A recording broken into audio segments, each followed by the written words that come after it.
Lanjut di materi selanjutnya, analisis regresi dan korelasi. Kita masih pakai SPSS di sini.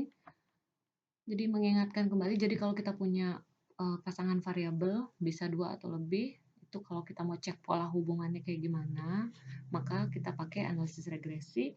Tapi kalau kita mau lihat hubungannya sekuat apa, positif atau negatif kah, itu kita pakai analisis korelasi gitu ya. Nah, kalau di analisis regresi ini yang linear sederhana kalau kita punya 1x dan 1y ya. Jadi ini adalah model umumnya. Di sini B0 dan beta 1 ini yang harus kita estimasi dengan B0 dan B1 atau beta 1 topi ini atau beta 0 topi gitu kan ya. Sehingga dapatlah prediksi ini gitu kan. Di sini masih ada error. Nah, prediksi ini Y topi ini yang kita pakai untuk memprediksi kita punya variabel Y-nya nanti atau dependent variabelnya gitu. Jadi kalau regresi kita bisa sampai ke prediksi arahnya. Jadi nggak cuma mendapatkan model, tapi kita juga bisa memprediksi berapakah nilai Y ketika X-nya ditentukan gitu ya. Nah, kalau korelasi itu kita di sini kita pakai korelasinya korelasi Pearson, nanti ini juga ada di SPSS. Korelasi Pearson, nah ini adalah persamaannya seperti yang sudah kita pelajarin di kelas gitu ya. Nah sekarang jadi korelasi ini nanti kalau korelasinya positif berarti nilainya positif, kalau korelasinya negatif dia nilainya negatif gitu ya, searah dengan arah si B1 di regresi gitu. Nah nilainya bisa ditentukan dari kuat sampai tidak ada korelasi sama sekali, nilainya dari dari min 1, 0 sampai 1, ini korelasi sangat kuat, ini sangat kuat tapi hubungannya negatif, ini tidak ada korelasi gitu kan ya. Dibuka lagi di materi yang teori di kelas kemarin.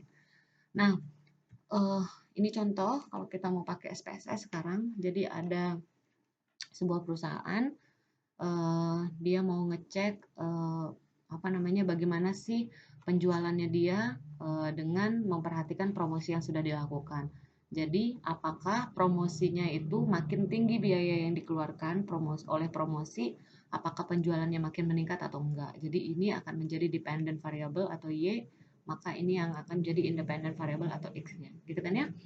Apakah si X mempengaruhi si Y? Ini contoh yang di sini adalah untuk regresi linear sederhana. Kalau ternyata nanti untuk yang linear berganda alias X-nya ada 2, sama aja konsepnya, tinggal nanti di variabel X-nya itu tinggal dimasukin dua-duanya X yang dipunyain.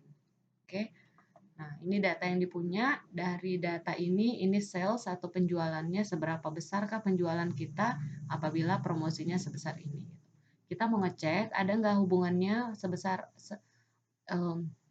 sejauh mana si promosi ini mempengaruhi si penjualannya gitu. Ya, sekarang kita masukin ke SPSS. Nah, hasil SPSS saya nanti ini bisa kalian masukin kalau mau dicoba. Ini yang sudah kita masukin ke SPSS, ada penjualan dan promosi ya. Jangan lupa di variabelnya ini saya matikan desimalnya, nggak ada yang berubah yang lain kecuali ini, pakai aja default yang udah ada. Jadi nggak perlu berubah scale, jangan lupa diganti scale jadi skala. Oke. Nah, sekarang bagaimana menganalisisnya? Jadi yang pertama, misalnya kita mau lihat dulu grafiknya, plotnya itu apakah benar nih bisa dideketin pakai regresi linear atau enggak. Maka kita lihat graf, legacy dialog, terus kita buat scatter plot atau dot plot. Jadi plot pencaran. Nah, karena cuma ada satu X dan satu Y, kita pakai yang simple scatter. Kemudian define. Nah, di sini kita lihat Y-nya itu adalah si penjualan, X-nya promosi yang mempengaruhi si Y. Oke.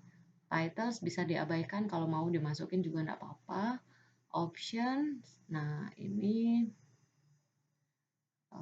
ya nggak apa-apa lah, langsung aja ya. Sekarang kita oke kan.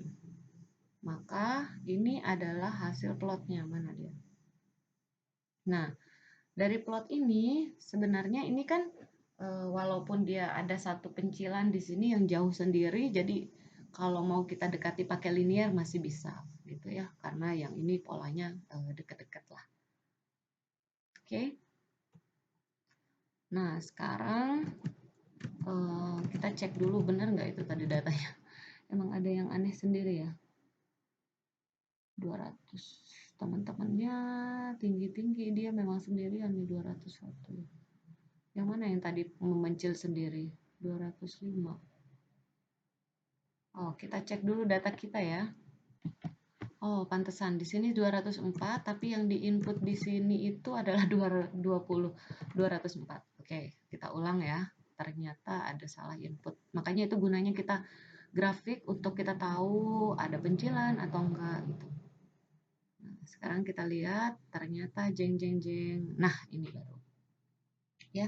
Ini kalau dilihat secara umum gitu ya, ini bisa ditarik satu garis lurus. Cuman mana garis linear yang paling dekat, itulah kita pakai metode OLS kemarin kalau kita belajar di kelas ya. Cari garis terdekat yang menyebabkan errornya paling minimum. Sekarang ini anggaplah kita asumsikan ini bisa lah didekati dengan regresi linear gitu ya. Maka kita format, analyze, regression. Nah, ada banyak banget sebenarnya regresi yang bisa dipakai, cuman karena ini masih mata kuliah regresi linear sederhana di kuliah statistik dasar, jadi kita pakai yang linear yang paling sederhana.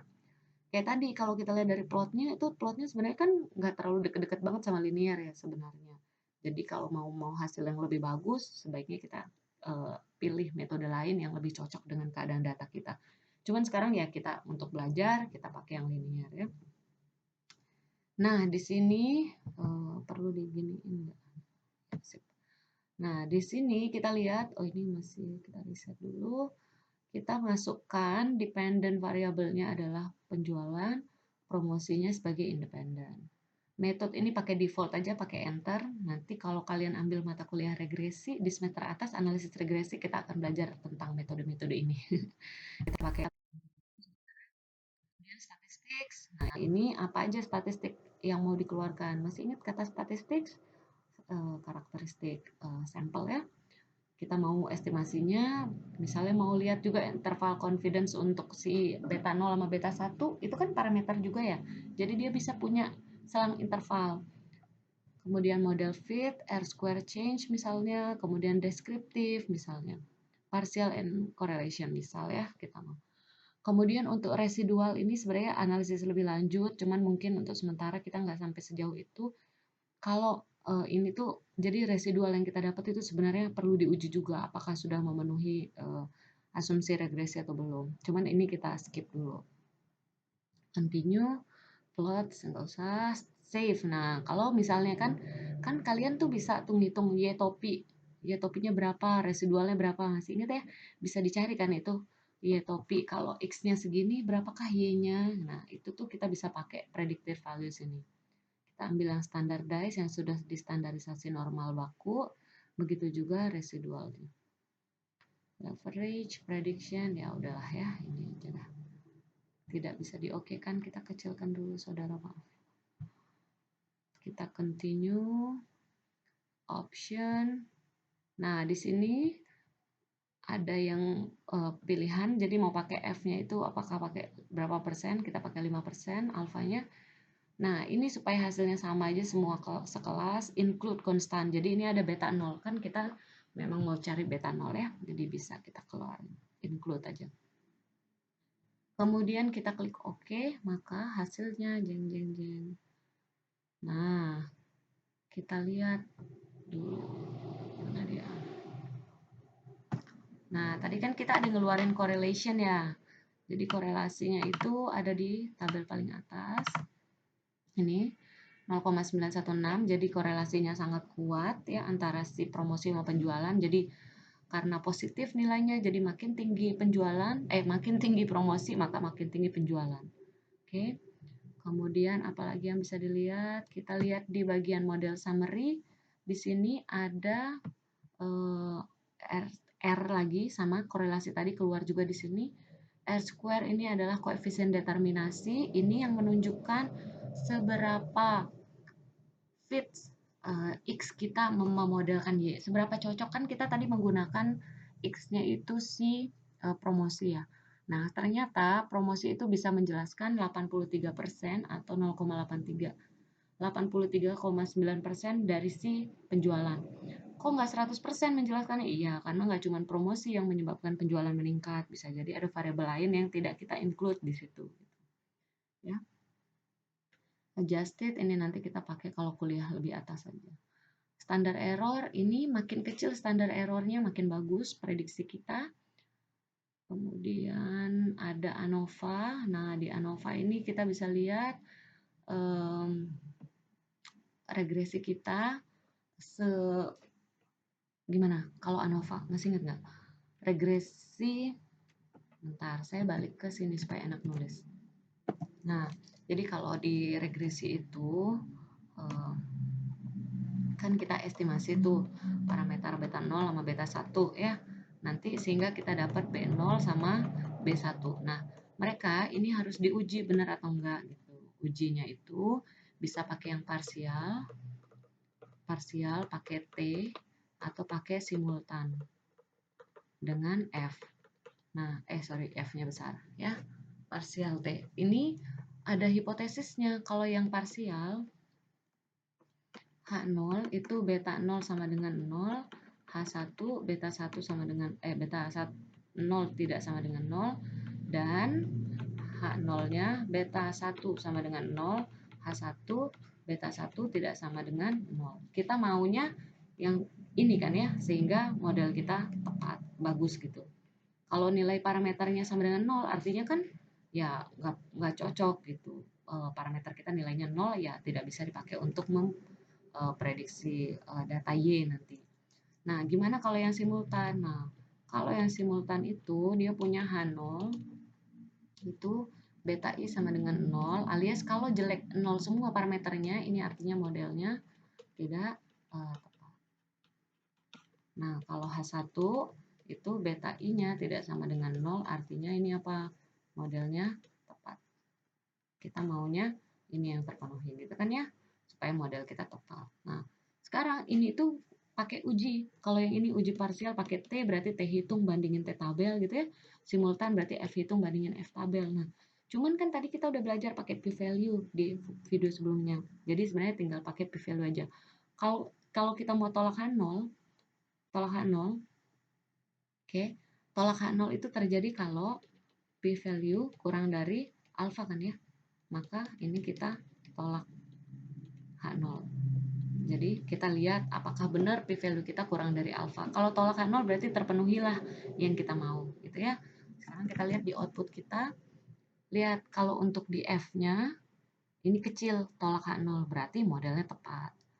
Terus yang di T-nya, lihat T-nya. T-nya kita kan ada ini konstan, ini B0. Promosi ini adalah B1-nya karena miliknya X1. Nah, ini adalah T. T ini bisa dibandingin sama T tabel atau kalau males atau bukan hasilnya sama aja ya. Kalau mau langsung kita pakai sig ini. Sig ini adalah p-value. Nilainya kecil semua. Kecil-kecil berarti kurang dari alfa sehingga tolak H0. Kalau tolak H0 berarti parameternya tepat gitu. Ya. Terus yang mana yang kita akan tulis ya? Ini nilai B-nya. Koefisiennya. Jadi 111 tambah 111,523. Coba kita tulis ya. Ini kita clear dulu. Jadi Y topinya adalah B0 tambah B1X gitu ya. 111,523 ditambah 3,891X gitu. Jadinya ini adalah Y topi yang kita dapatkan. Gimana interpretasinya? Berarti apa? Untuk setiap apa X-nya tadi tuh? Biaya kan ya? Biaya promosi satuannya apa? Juta. Ya. Jadi untuk setiap biaya promosi yang berbeda satu satuan alias 1 juta, maka penjualannya akan meningkat karena ada plus, akan meningkat sebesar 3,891 lebih tinggi daripada yang misal saya punya promosinya 1 juta. Saya punya promosinya 2 juta. 2 juta. Maka untuk yang beda satu satuan yang 1 juta ini akan punya penjualan yang lebih rendah sebanyak segini. Jadi kalau di sini ini nilainya berapa? Tinggal dimasukin kan, kalau X-nya 1 juta, X sama dengan 1 juta berarti kan 111,523 tambah 3,891. Jadi sekitar 11 anggap 115 gitu ya. Nah, kalau yang ini 111,523 ditambahin 3,8 dikali 2 sekitar 7,6an gitu ya. Jadi ini sekitar berapa? 19-an ya, sekitar 119. Nah, ini kan gapnya sekitar kurang lebih 4 atau 3,8 ya, 3,89 gitu kan ya. Nah, jadi interpretasinya apa? Untuk biaya promosi yang bedanya satu satuan, maka penjualannya yang didapatkan akan meningkat sebesar 3,89, lebih tinggi daripada yang satunya gitu. Ya. Ini interpretasi udah belajar di kelas, jadi sebenarnya ini ngingetin aja. Nah, kemudian lebih jauh lagi tadi untuk korelasi itu sebenarnya bisa beda tempatnya. Jadi bisa pakai lewat mana ya? Correlate bivariate. Nah, bisa di sini. Tinggal masukin kita riset jadi promosi sama penjualan. Kemudian kini kita pakai persen supaya hasilnya sama kayak manual kita. Persen, biasanya persen ini yang kalau normal ya. Nah, di sini kita akan dapat korelasinya ini 0,916. Oke. Atau sangat kuat. Gitu. Nah, tadi kita kan centang. Nah, ini ada yang baru. Ini PR, ini adalah prediksi, ini adalah residual. Jadi ini hasil prediksi yang sudah di standardize. Oh, kalau mau yang bagus, kita pakai regression, linear, kita save yang unstandardized. Kalau kita continue, maka kita akan dapat, nah ini prediksinya. Ini prediksi, ini residual. Jadi awalnya 205, hasil prediksinya 212, 220, 247 gitu. Kalau mau lihat hasil prediksinya dalam bentuk garis, kita coba scatter plot. Maka yang kita masukin di X-nya kita ganti pakai yang unstandardized prediction. Kita lihat hasilnya. Maka hasilnya adalah unstandardized predictive value. Kok nggak itu ya, nggak garis lurus, sorry bentar. Oh sorry keliru, bentar. Tadi apa? Jadi ini tadi kita ganti aja ya pakai biar kelihatan. Jadi ini kita ganti pakai prediksi, namanya analyze, graph, legacy dialog. Kita buat scatter dot, simple, salah. Yang kita ganti itu tadi kebalik. Jadi kan promosinya tetap di X, tapi Y-nya kita ganti pakai Y prediksi. Nah, maka ketika kita buat, nah kan cantik. Jadilah dia garis lurus. Ini hasil prediksinya. Oke, itu aja kali ya. Nanti sisanya kalau ada diskusi belajar di kelas. Assalamualaikum.